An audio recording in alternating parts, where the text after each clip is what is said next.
Oneil Cruz's rehab has stalled and hit a plateau. Luis Ortiz struggles again as the Pirates fail to sweep the St. Louis Cardinals. And with the Cubs coming to PNC Park to end the homestand, can the Pirates play spoiler? We're going to talk all about that and more on today's episode of Locked On Pirates. You are Locked On Pirates, your daily Pittsburgh Pirates podcast. Part of the Locked On Podcast Network, your team every day.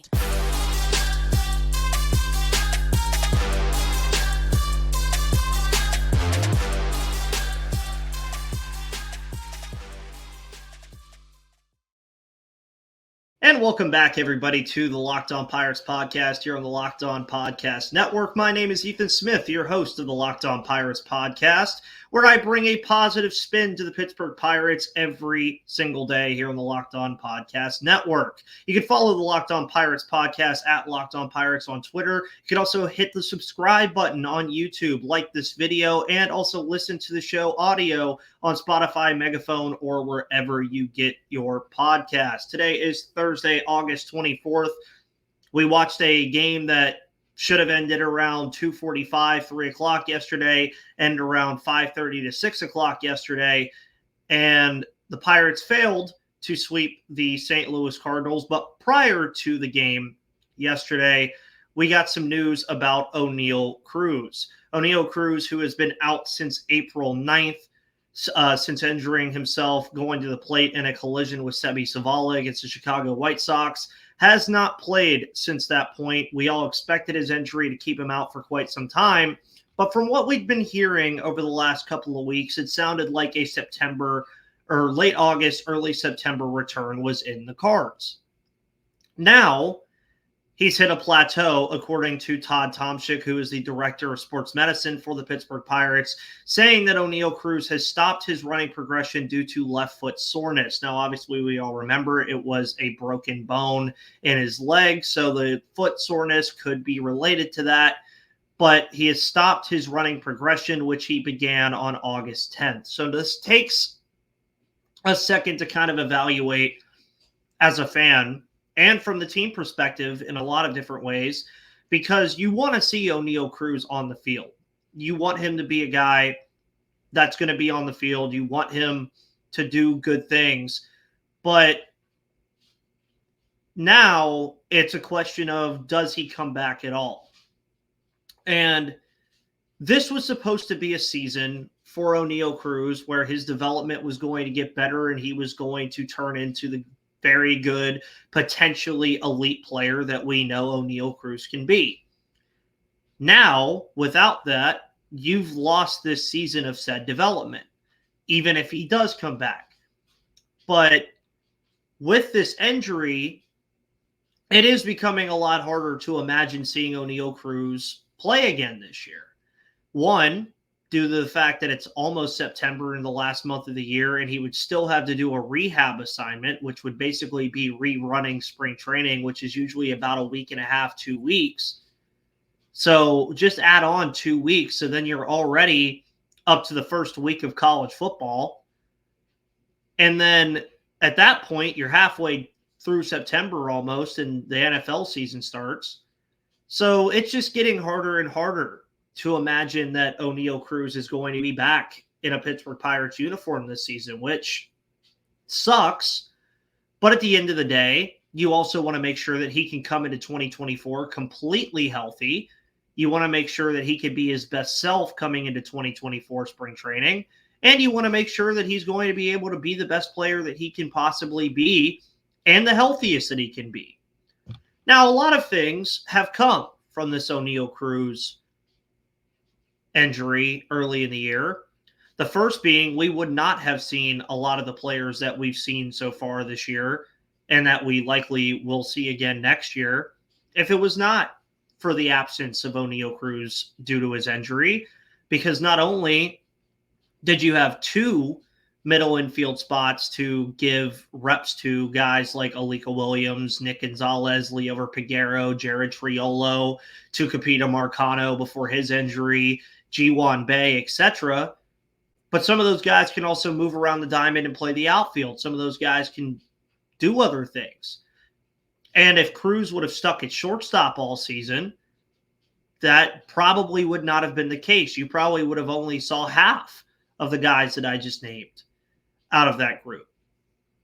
And questions still surround Oneil Cruz. Now, we all know that Oneil Cruz is a phenomenal player. He's a unique physical specimen at 6'7", but there's still questions that we wanted to answer this year, and the front office wanted to answer this year, that now cannot be answered because of his injury. And you're going to have to push those back a year going into 2024 and hope that those questions get answered for you pretty quickly, because if they don't, then they're going to get extended into 2025. And by then, we're expecting the Pirates to be a very competitive baseball team, and I don't think you really want questions surrounding one of your best players. So we know that the bat is going to be special. We all know that about Oneil Cruz. But is he a shortstop long term? It's tough to tell right now, because that's something we wanted to answer this year. Something the front office wanted an answer on this year, is they wanted to answer, could he be the shortstop of the future? And by this point, they probably would have had that answer already. Go back to 2022 for his defense. He had a -6 run value at shortstop. But if you watch the game outside of stats as the season progressed, you know that Oneil Cruz did get a lot better defensively over at shortstop when he finally realized he didn't have to throw the ball 120 miles per hour every single time that he was doing it. But he also had a worrisome -9 outs above average as well. But with the arm strength that he has, and eventually learning how to play the position over time, that's going to be fine. He'll adapt. But the thing is, even with him adapting to the shortstop position, is that going to be enough for him to play that position every day? That's the biggest question surrounding his defense. Now, offensively, to not really a shock, you were also hoping to see him adapt to left-handed pitching a little bit more this year. Last year, he had a 158 average against left-handed pitching compared to a 265 against righties. His OPS in that same market was drastically better versus right-handed pitching than left-handed pitching, to the tune of a .305 advantage against righties. So you look at things that Oneil Cruz needs to improve on and how this injury has affected that. There's no other way to spin this, folks. This was a lost season of development for Oneil Cruz. There's no other way to spin the narrative there. The injury is very unfortunate. We all obviously wish it didn't happen. Some good things have come from it. Some very bad things have come from it, because I think I would argue that the Pirates at 57-70 would probably at least have 2 or 3 more wins to their credit if Oneil Cruz was in the lineup healthy every single day, because he's just that special of a player. Now, when you're looking at that too, it's hard. Because, yeah, would you want Oneil Cruz to come back if he can? Yes. But if he is not 110% healthy trying to come back this year, you don't do it. And Cruz is a core piece of this team. We know that. That is no shock to anybody, that Oneil Cruz is a core piece of what the Pirates are trying to do with this roster. You have Ke'Bryan Hayes. You have Brian Reynolds. You have Oneil Cruz, Henry Davis, Endy Rodriguez. You have these guys as your core. But it is unfortunate that you couldn't answer some questions about Oneil Cruz this year due to an injury. And it's baseball. It happens. It's happened before. It'll happen again. And it's unfortunate. And if he is out for the remainder of this year, which it appears he will be prepared for him to still be on a learning curve a little bit next year. Because not only was he going to be on a learning curve this year, but now he's going to be on a learning curve next year without having stepped foot in a batter's box in almost a year's time up to that point. So just be weary of that, folks, that Oneil Cruz is not going to light the world on fire when the year starts next year.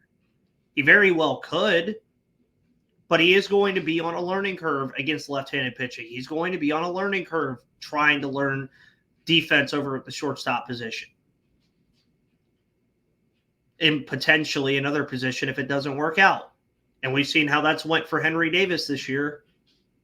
It's not fun. And for me personally, with everything that I've just told you guys at this point, I want him to be as healthy as possible heading into next season. I'd shut him down. I would just shut him down this year, let him rehab. If he feels like he's healthy enough to do certain things like hit and all that stuff, just let him do it. But I don't think he needs to step foot on a diamond again this year if he's not 100% healthy. Now, if he's 100% healthy, yes, unquestioned. Get him the at-bats you can get him in whatever capacity you can get them. But if he is not completely healthy, you don't put him on the field this year, and you go into next year hoping that he takes the drastic jump that we wanted to see him take this year. Obviously, here on the Locked On Pirates podcast, we'll keep tabs on Cruz for the remainder of the year. I'm sure we're going to continuously get some news on this, probably get some news earlier in the week next week for all of that stuff. But there was a game played yesterday, and Luis Ortiz struggled, and the Pirates failed to sweep the St. Louis Cardinals. They only lost one game to them in Pittsburgh this year. But before we get into that, I want to talk to you guys about a new sponsor here on the show. That's Bunches. Please go to the Apple App Store and download the Bunches app. You can directly join the Locked On MLB Bunch there. Bunches is a social community where you can talk about sports with your fans in real time. A Bunch is a group chat for sports fans. Bunches is partnering with Locked On MLB to help drive viewership and fan love for each podcast, driving enthusiastic communication from and with fans. We want you, the listener, to have fun and come enjoy Q&As with us. Have your take of the day. Hop in the Bunch and chat when games are occurring.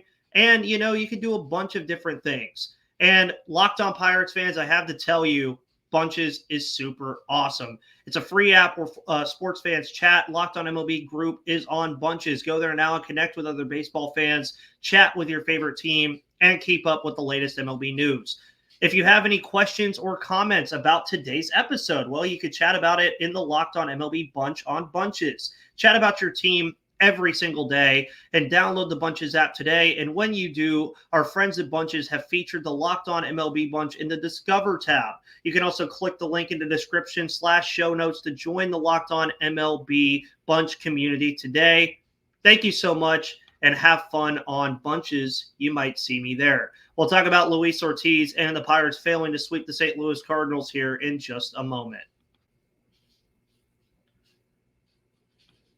And welcome to the second segment of today's show here on Locked On Pirates. If you want to listen to the hometown broadcast of the Pittsburgh Pirates, make sure you download the SiriusXM app. That's SXM on the Apple App Store or Google Play to listen to the hometown broadcast of the Pittsburgh Pirates every single day that they play. Also, everydayers, thank you so much for tuning in this show, as you always do here on the Locked On Podcast Network, where it's your team, your Pittsburgh Pirates every day. You guys are the best fans a podcast host could ask for.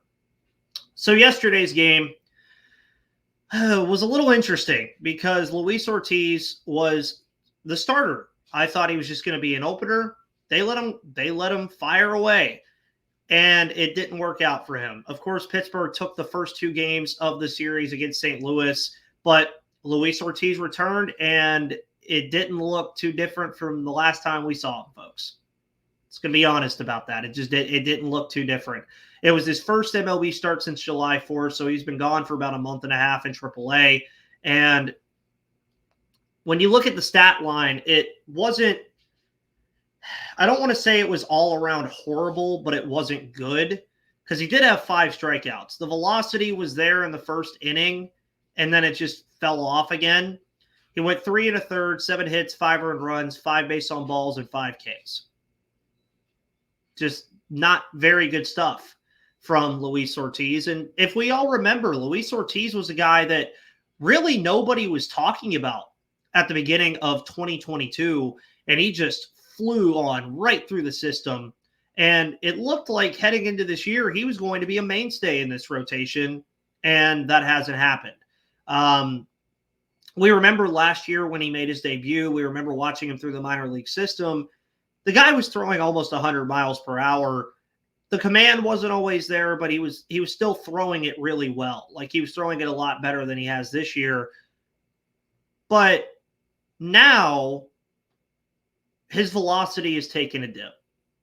And when your velocity takes a dip, you at least want the command to be there with your pitches. That's really what you want to be seeing from a guy like Luis Ortiz. Is if your velocity is going to go down to 95, 96 instead of 97 to 99, even 100, at least put it in the zone, right? 5 base on balls proved yesterday that wasn't happening. He hasn't grasped consistent control whatsoever. And that was an issue that he was dealing with for quite a while. It's something that we knew that he would probably deal with for a minute, but we didn't think it would be to this point. And if you look back on his previous 2 starts before the start yesterday, he allowed 10 earned runs in those 2 starts, which prompted him being sent down to Indianapolis. Yesterday, he gave up 5. So he's given up 15 earned runs in his past 3 MLB starts and did not pitch into the 6th inning in any of those starts and has not pitched through 5 innings. And it sucks for a guy like Luis Ortiz because we thought that he was going to be a surprise pitching addition to this roster and at worst be a long relief option with the velocity that he has. But right now, he just looks unplayable at the MLB level. His strikeouts per 9, another thing that he was very good at last year, was a solid 9.6. It was a 9.6 last year, folks. It's fallen to a 6.2 this year. Anything that Luis Ortiz was doing last year positively has dissipated this season. It has. It's not been a good 2023 campaign for Luis Ortiz. Now, is it something that he can come back from? Potentially. That's on a wait and see basis, but he's definitely going to have to do a lot of off-season work to figure this out. And I don't know what he's going to have to do. I don't know what the Pirates are going to have him do. But one of the first things that I would do with him is make sure that control gets under control. Like, no pun intended, but make sure that the control is there. If the velocity comes along with it, great. Then he's the pitcher he was. If not, then he ends up being a 95 to 97 mile per hour pitcher with good control, which you still take. But it's remained to be seen what we'll see from Luis Ortiz the rest of this season. I don't really know. The pitching staff is just a mess right now, and it's just unfortunate that it is. But there were other components to this game. One of the biggest, of course, being Andrew McCutchen, who did not hit his 300th home run in yesterday's game. We are hoping he does it during the homestand. I really hope he doesn't do it on the road. And he'll look to do that against Chicago. He has 4 games to do it. And some people, preseason-wise, over with North Shore 9, predicted that he would do it against Justin Steele tonight, and we'll talk about that in the final segment of today's show. But despite not having the home run yesterday, he did hit 3 doubles. And he's hitting almost 300 over his past 7 games. He's hitting 296. So he's doing pretty well for what Andrew McCutchen can do at this point in this stage of his career, which you really enjoy seeing. We're on 300 watch. That's one of the biggest things and biggest storylines that we can watch as Pirates fans right now, is to see if Andrew McCutchen will indeed hit number 300. Connor Joe, by the way, had a pretty strong series against the St. Louis Cardinals as well. He had 6 hits over the 3 games, 4 RBIs, and he's slugging .682 over his past 7 games. So Connor Joe coming into his own a little bit. Being a lot more aggressive at the plate is something that I would say about Connor Joe. He's looked like he is still taking the occasional strike 3 looking and getting into 2 strike counts that I just can't stand that he does, but that's just the player that he is. But slugging .682 over his past 7 games. Let's see if he can take that into the Chicago Cubs series. Jose Hernandez had a scoreless 1 1/3 outing yesterday, and he has just been a phenomenal Rule 5 pick. I think he's a mainstay in this bullpen for years to come. Of course, he was buried in that loaded Dodger system. But right now, man, over his past 7 appearances, he has a 1.29 ERA. Jose Hernandez is doing really good stuff.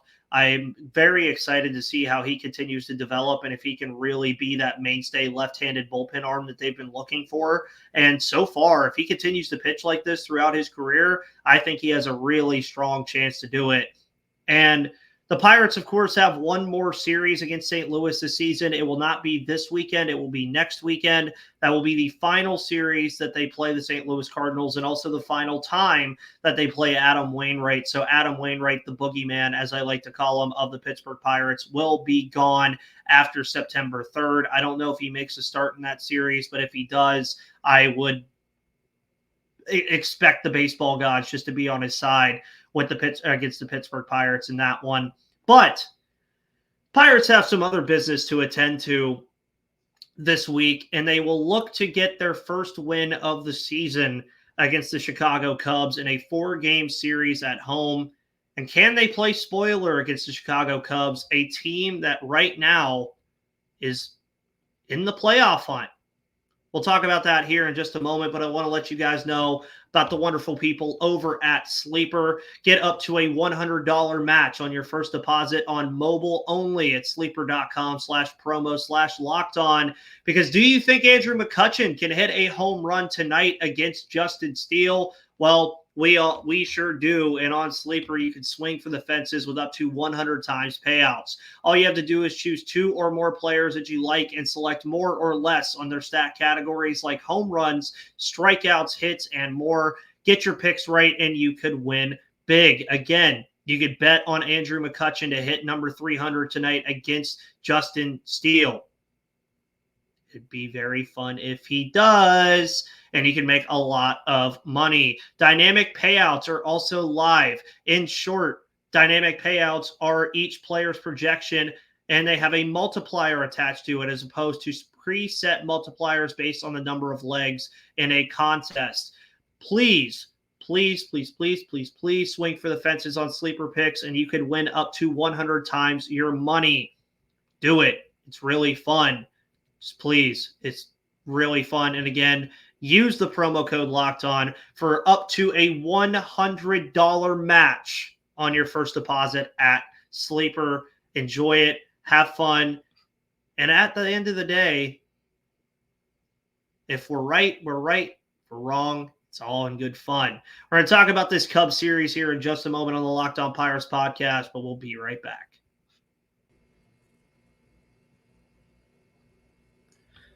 And welcome to the final segment of today's show here on Locked On Pirates, where we're going to talk about the Pirates looking to play spoiler against the Chicago Cubs. And the Pirates play the Cubs for the first time since June. We remember what happened in that series because that was in the middle of that 10-game losing streak where the Pirates went 0-6 against the Chicago Cubs and 0-3 against the Milwaukee Brewers while also losing an opening game in the series to Miami, and that was kind of the downfall of the Pittsburgh Pirates. They were right there in the NL Central race, and the Cubs and Brewers helped take them out.